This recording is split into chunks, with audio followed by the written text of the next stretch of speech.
કારણ કે બધું જ આપણા જીવનમાં આપણે શ્રદ્ધાથી કરીએ છીએ, બધું લોજિકથી નથી કરતા. Rather it is very less, 10-15% માંડ, બાકી 70-80% mind live by faith, walk by faith. તમે પેલી 7 ફેરા ફર્યા ત્યારે બંનેને એકબીજા માટે ડાઉટ આવતો હોય, 3 ફેરા પડ્યા પછી કરું ચાલશે કે નહીં ચાલે, ચાલશે કે નહીં ચાલે, તો ત્યાં પતી જાય. પણ બંનેને એ વખતે ફેરા પડતા પડતા શું હોય? Silver jubilee, golden jubilee. અને શ્રદ્ધાનો વિષય છે. બધા કે હનુમાનની જેમ છાતી ઠીને થોડી બતાવે લગ્નના મંડપમાં, તારા સિવાય કોઈ હૃદયમાં નથી, એમ થોડે બતાવવાનું છે. You walk by faith and people have walk by faith. અને લોકો આવી શ્રદ્ધાથી જીવ્યા તો 25 યર્સ 50 યર્સ સેલિબ્રેટ કરે છે.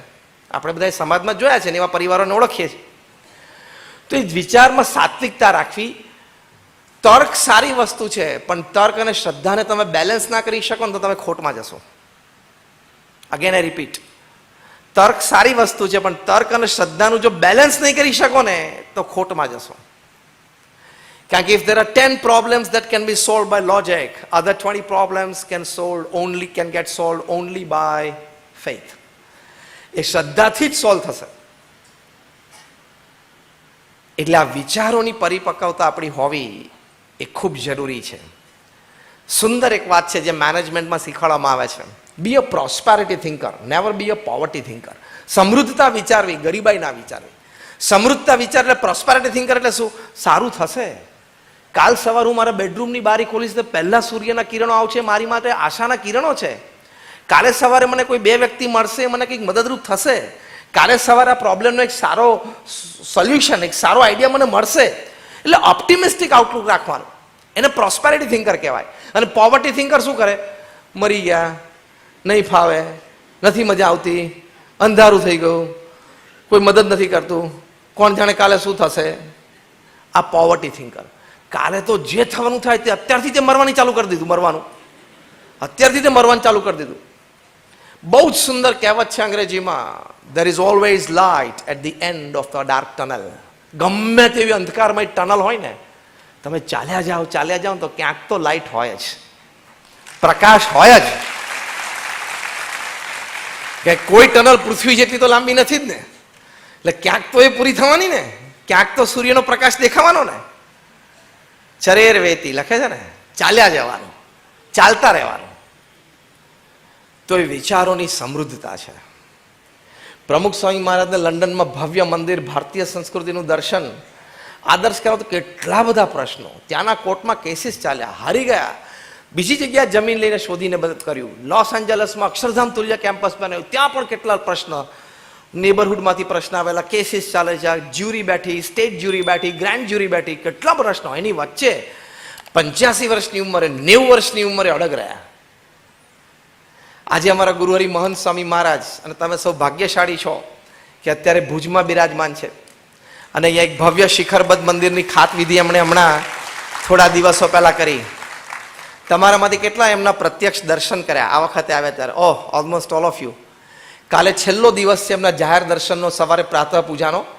એટલે તમને બધા ભુજવાસીઓને, કચ્છવાસીઓને સાથે સાથે એક નિવેદન છે કે કાલ એક દિવસ વહેલા ઉઠીને સવારે 5:45 વાગે, સ્થળ તો તમને ખબર છે, આ રિજેન્ટા હોટલની બાજુમાં, ત્યાં એકવાર એમના દર્શન કરવા માટે આવજો. એમના દર્શનથી તમને વિચારોની સ્પષ્ટતા, વિચારોની સાત્વિકતા, એ ભૂમિકામાં તમે આવી જશો. એ 90 વર્ષની ઉંમર છે અત્યારે એમની, પણ BAPS જેવી મોટી સંસ્થા ચલાવે છે. આવડી મોટી જે સંસ્થા છે BAPS, આપણે બધા અહીંયા બેઠા છે, એવું નીચે ઉપર બધું પેક છે. આપણા બધાનો વહીવટ વ્યવહાર ભેગો કરીને એટલે BAPS નો 1% ના થાય. હા, એટલું યુજ તંત્ર છે. 90 વર્ષે એના એડમિનિસ્ટ્રેટિવ હેડ રહેવું, 90 વર્ષની ઉંમરે એના સ્પિરિચ્યુઅલ ગુરુ રહેવું, અને આ બંને રોલ, વહીવટના રોલ અને એક હરિભક્તને રાજી કરવા, એનો પ્રસંગ સાચવવો, એને સંતોષ આપવો, આ સામાન્ય વાત નથી. એડમિનિસ્ટ્રેટિવ રિસ્પોન્સિબિલિટીઝમાં માણસને ખભા તૂટી જાય, અને ઇમોશનલ રિસ્પોન્સિબિલિટી હોય કે હજારો લોકોને ઇમોશન સાચવવાના, એમાં તો માથું ભાંગી જાય. પણ he is able to do it. કેમ? સાત્વિકતાની ભૂમિકામાં છે, ભક્તિની ભૂમિકામાં છે. આવી વ્યક્તિના દર્શન કરવા, એમને જોવા, એમની પ્રેરણા લેવી. How he talks, how he speaks, how he acts, એના ફેશિયલ એક્સપ્રેશન, એના બોડી લેંગ્વેજ, બધું આપણને કંઈક ને કંઈક શીખવાડે. બધું જ આપણને કંઈક ને કંઈક શીખવાડે.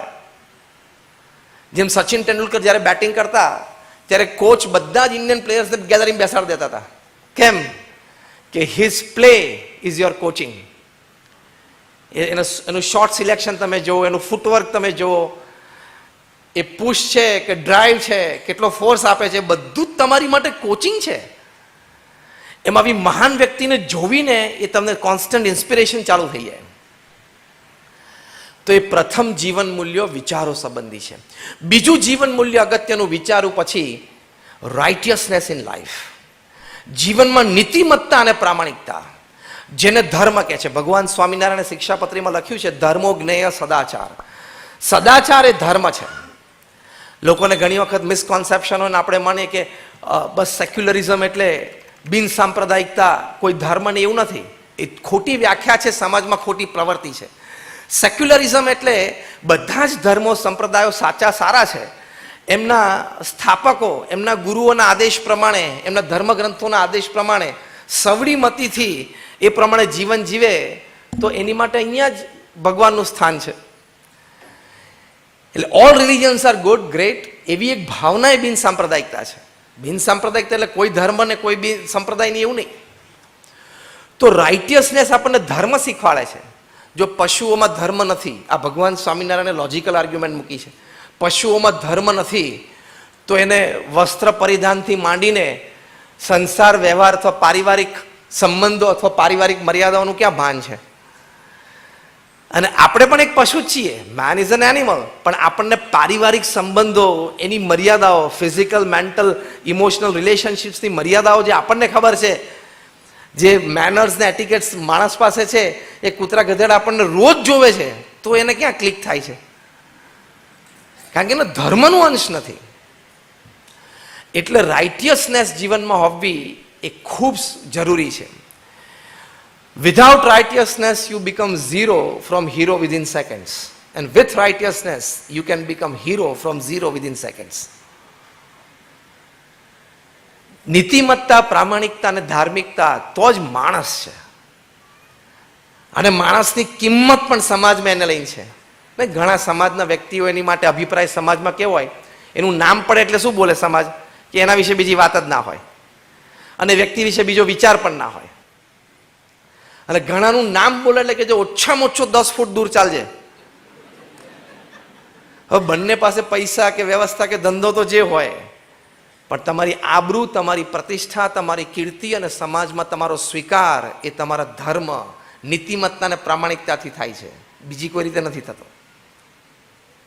કોક વખત હા સમાજ પૈસાને માન આપી દે, સત્તાને માન આપી દે, પ્રતિષ્ઠાને માન આપી દે, પણ નીતિમત્તા અને પ્રામાણિકતા ના હોય તો તમે લોકોના હૃદયમાં સ્થાન ના મેળવી શકો. To enter in people's heart and to leave in people's heart for ages, only one good value, મોટો જીવન મૂલ્ય છે એ રાઇટિયસનેસ છે, નીતિમત્તા, પ્રામાણિકતા અને ધાર્મિકતા. પ્રમુખ સ્વામી મહારાજ 2000ની સાલમાં એમની ઉંમર 80 વર્ષની હતી, અમેરિકા પધારેલા. ત્યાં ફ્લોરિડામાં માયામીમાં અમેરિકાના તત્કાલીન રાષ્ટ્રપતિ બિલ ક્લિન્ટન અને પ્રમુખ સ્વામી મહારાજ વચ્ચે મુલાકાત ગોઠવાયેલી.